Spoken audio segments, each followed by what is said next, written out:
enemigo interno. Sí. Que es la doctrina francesa. Muchos dicen la doctrina de seguridad nacional. Ella llegó después. La que prendió fue la que se trajo después del 55, en los años 56, 57, 58, López Ofrán, pero que habían ido a hacer cursos en la escuela de guerra de Francia. Y trajeron la experiencia desastrosa de Francia. En Argelia. No, todavía en Argelia no, eso fue en el 62. Allá, sí, en Indochina, en 1954, que fueron masacrados en Dien Bien Phu. Y ahí se instaló el enemigo interno. El marxismo, leninismo, todo lo que pueda ser considerado izquierda, más el peronismo. ¿Sí? El enemigo interno. No quiero cansarlo, pero la primera víctima de 1976 el señor de uniforme fue un militar. La primera víctima, la noche esa, el mayor Bernardo Alberti. Que lo tiró Lo tiraron de, no sé si un quinto, sexto, séptimo piso. Y algunos agregan, esto no me consta en absoluto, sí, la muerte y las circunstancias, dicen que le dijeron, si no sabemos aprender a volar. Pero esos fueron hombres de uniforme, sí. Los que nos mataron, del ejército. La primera víctima, Bernardo Alberti. Ese fue en el 76, afloró todo eso que se venía gestando por la impunidad que se instaló contra aquel que atentaba contra el orden constitucional. Era premiado, no solo no tenía sanciones. Y cuando acá se habló de ese, yo no había ingresado al colegio, estaba en quinto año nacional en Salto, el 28 de septiembre de 1951, la chirinada, eran chirinadas, eso ni siquiera me golpe, un Menéndez. Este Menéndez creo que se había metido un 5, siempre fracasó, es tío del otro, de los dos, del de Malvinas, todo lo que he tenido que decir de Menéndez, de los dos Menéndez, lo digo en el libro, de manera que no quiero hacerlo perder tiempo. De paso, pintar cola de un soldado. Afuera hay una mesa donde ustedes van a poder pasar. De manera que esos, uno de ellos era Lanusse, otro era, fíjate que se nombró, también habló, Suárez Manso, que estaba, Suárez Manso fue uno que, en el 51 estuvo también. Sánchez de Bustamante. Y Conito Sánchez Bustamante, que de todos era el más, el menos, en fin. Estos tuvieron presos. Estaba, el Código de Justicia Militar contemplaba la pena de muerte. Sin embargo, Perón nunca fusiló a nadie. Yo me recibo, el sable de mi promoción tenía la firma de Juan Domingo Perón. Pero se produce el septiembre, entonces no nos habían entregado los sables, pero ya sabíamos. Entonces tuvieron que hacer otros, cambiarle la firma y le pusieron Eduardo Lonardi. El 13 de noviembre de 1955 lo echan a Lonardi y no había tiempo. Es la única promoción que tiene el sable que solo dice sean eternos los laureles. No hubo tiempo de ponerlo.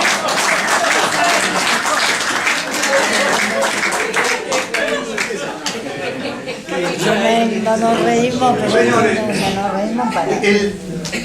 La otra vez hay una agrupación de abogados independientes, una charla sobre el libro, ¿verdad? Sí. Y una de las preguntas que me hicieron, eran más o menos unos 45, 40, 45, todos abogados eran, 6, 7 mujeres. Y me hicieron una pregunta que reiteradamente en estos días, leo cartas de lectores, no importa de qué diario ustedes se imaginan, y aparece, cumplimos órdenes.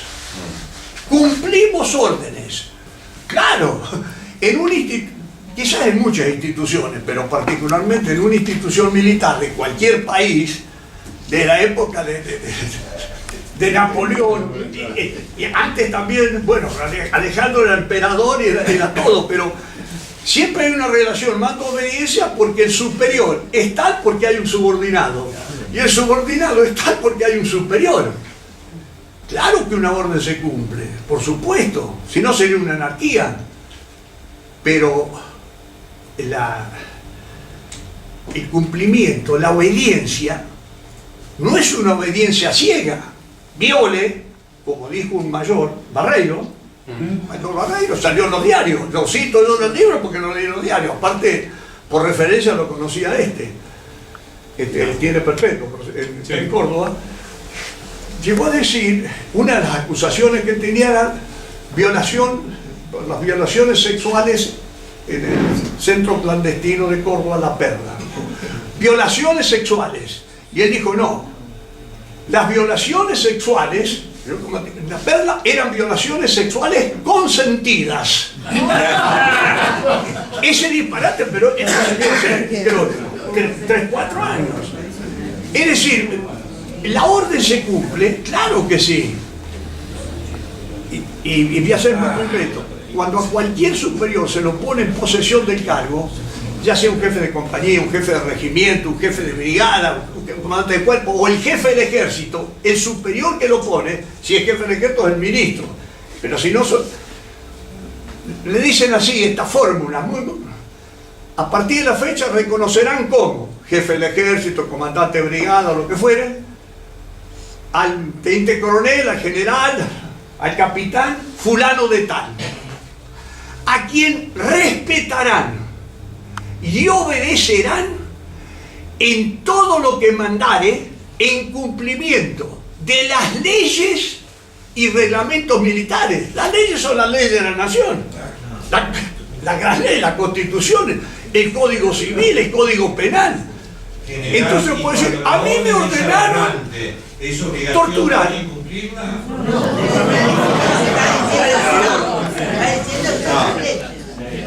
Lo que consultaba si cuando las órdenes son aberrantes había obligación de cumplirlas. Es lo que está diciendo que no. No, lo que estoy diciendo que no. Porque la orden, el que da eso, se ha marginado de toda la legalidad. Dice en cumplimiento de las leyes. Ya haya perdido legitimidad. Además, he estado 48 años en el ejército. Pues sí, nunca recibí. Y un día le preguntaron a Rico, y dijo casi lo mismo que yo en esto. ¿Y a usted le dieron alguna orden inmoral? Le preguntaron, ¿qué opina usted de lo que dijo Valls? Y Rico dijo, estoy de acuerdo con el modo de que tiene. Y dijo, ¿usted le dieron alguna orden moral? No, nunca, dice, porque sabían que no lo iba a cumplir. Interesante la reflexión de él, porque se actuaba con una mini organización de inteligencia dentro de la organización que no cometió todos esos crímenes. Además, es una aberración porque la obediencia es una obediencia inteligente, una obediencia funcional, encuadrada en el marco de las leyes. No sé si he sido claro en esto, por favor. Y además el otro disparate que lo escucho y lo leo en cartas de lectores, particularmente de un diario, no tabloide. Cumplimos la orden. Nos ordenaron aniquilar. Hay 2 decretos, uno firmado por Ruder, que era para Tucumán, y el otro por la señora María Estela Martínez Perón, sí, para todo el país. Sí, pero ¿qué dice el decreto? Dice aniquilar el accionar de la... Emplea el término de subversión. Yo no lo empleo en todo el libro, digo fuerzas armadas irregulares, porque los primeros subversivos fueron los militares con los golpes de Estado. Pero aniquilar militarmente, pero esto viene de la época, podemos remontarnos, vamos, por lo menos 300 años antes de Cristo, con Alejandro.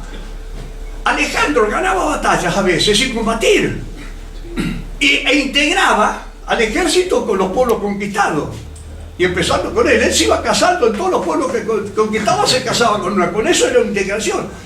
Aniquilar no quiere decir reducir a la nada, como una vez me dijo uno de estos generales, después ya murió. Me dice, no, pero ese de hacerlo. No, no es reducirlo a la nada. Eso se puede hacer con una sustancia química. Aniquilar es quebrar la capacidad de lucha del oponente. Hacerle ver que para qué va a seguir, porque no tiene posibilidad, de lo mismo que en ajedrez. Soy ajedrecista. En el libro está la partida que hicimos tabla con Cásparo, ¿eh? En ajedrez, muchas veces ustedes ven que el tipo piensa, no le han dado jaque mate, pero por ahí se para y le da la mano. ¿Por qué? Es porque sabe que aunque siga jugando 5, 6, 7 jugadas más, está perdido. Aniquilar quiere decir cambiar la capacidad de lucha, obligarlo a decir, señor, eso es aniquilar militarmente, no es reducirlo a la nada. Aniquilar no es secuestrar, robar, cobrar por eso, torturar, desaparición forzada de personas, violaciones sexuales consentidas según Barreiro, tirar vivo o muerto. Eso no es aniquilar. Digo esto por la pregunta que me hicieron. Era un auditorio de hombres de derecho. Le digo, desde Carlos III, creo que es 1700 y pico, Borbón, está la inspección de la orden. ¿Cómo no se va a dar una orden? Y dice, las ordenanzas, las actuales españolas, pero también casi la de 1700 de Carlos III, decían, ningún militar puede cumplir una orden que manifiestamente constituya la comisión de un delito, particularmente contra la Constitución Nacional. De manera que eso, cumplieron órdenes y están presos. No, uno de los que está preso, con esto quiero terminar, salvo que hagan una pregunta. Uno de los que está preso, voy a dar las iniciales: Pascual Oscar Guerrieri. Este hombre, estando detenido en el año 2002, era antes que se anularan, pero había algunos que los jueces los habían hecho detener, le habían dado permiso para pasar las fiestas con su familia, la familia de ese momento. Amenazó por teléfono de muerte a mis 4 hijos. Llamó a uno. Yo tengo 4 hijos, 3 varones y una nena. Uno licenciado en ciencia política, el mayor, el otro es abogado. Este, que recibió el llamado, es licenciado en comunicaciones y en publicidad. Después una nena, bueno, la nena tiene la edad de Malvina, la conocí a los 3 meses, porque nació una semana después que yo llegué a Malvina. Hice una promesa, le dije a ti, de ir hasta Corrientes si me permitía conocerla. La cumplí, como 2 o 3 años después, pero cumplí. Y le dijo, no a mi señora y a mí. Dijo, a ustedes 4 los vamos a matar. Tu hija va al colegio Río Hispano, de manera que los vamos a matar por el traidor de tu padre. Amenazó que era compañero mío, coronel retirado, ¿no? Infantería. O sea que amenazó de muerte a mis 4 hijos, estando detenidos, y estoy hablando del año 2002. Mi hijo hizo una denuncia, son todos mayores de edad. Después se la comunicaron los otros, hicieron la denuncia. Cuando había una ratificación de la denuncia, hablaron con mis hijos varios del ejército en ese momento y le pidieron que no la ratificara porque, en fin, esto, el ejército, yo ya estaba retirado, obviamente, y no era embajador todavía. Trabajaba en Naciones Unidas como consultor en Centroamérica para el tema de reforma militar. Y dijeron, no, en fin, pero voy a esto. Esa es la calaña de muchos que dicen que están por haber defendido la patria. Salvamos la patria del trapo rojo. Son cosas realmente, no, debo ser muy franco. Ahora que salvamos del trapo amarillo.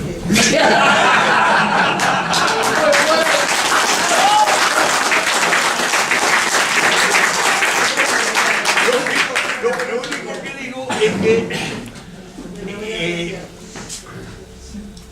soy consciente, conozco a algunos, serán 5, 6 o 7, que estoy seguro que si llegan a un juicio van a ser totalmente absueltos. pero las circunstancias nos llevan que él y el familia están pasando, pero hay otros, otros que no me vengan a decir que cumplieron orden de un gobierno constitucional. Cumplieron orden. ¿Qué orden? Aniquilar, sí, el accionar de la subversión, pero cuando a un hombre se lo toma prisionero, se le debe respetar la vida. Yo he sido prisionero de los ingleses durante 30 días, 15 días en Malvinas, en San Carlos, y 15 días en un buque inglés. No me torturaron, respetaron la dignidad del oponente, como nosotros respetamos los pocos prisioneros ingleses que tuvimos. De manera que dice, y cuando dice alguien, una guerra, ¿qué guerra? Acá no hubo ninguna guerra, sí, la de Malvinas. Pero, ¿y si fuera una guerra y alguien comete alguno de estos, comete lo que se llama un crimen de guerra? La Segunda Guerra Mundial, independientemente de lo jurídico, pueden decir que fueron ahorcados, no muchos, fueron pocos los ahorcados de los alemanes y de los japoneses menos, pero se comete un crimen de guerra. En la guerra no vale todo, hay que respetar los usos y leyes, la Convención de Ginebra, la cual nuestro país adhirió en 1949, la Convención de Ginebra. Entonces son disparates que en las cartas de electores salvamos la patria, cumplimos órdenes y ahora estamos. No, la obediencia de vida, sí, ¿cómo no? Si no, no se podría matar. No le van a decir, dígame, la orden es algo compulsivo. No le van a decir, señor, mire, yo tengo pensado a usted ordenarle que hoy, mañana, usted vaya, pero tómelo tranquilo, quiero ver su opinión, si usted está dispuesto. No, en ningún ejército del mundo. Pero distinto es cuando el tipo dice, me lo ordenaron. ¿Y qué le ordenaron? Violar, torturar, matar, como ordenaba Menéndez, que seleccionó a uno y decía, mate. Tirar vivo o muerto, robar propiedad en Chacra de Coria, del lugar más caro de Mendoza, Macera, que lo nombraron recién.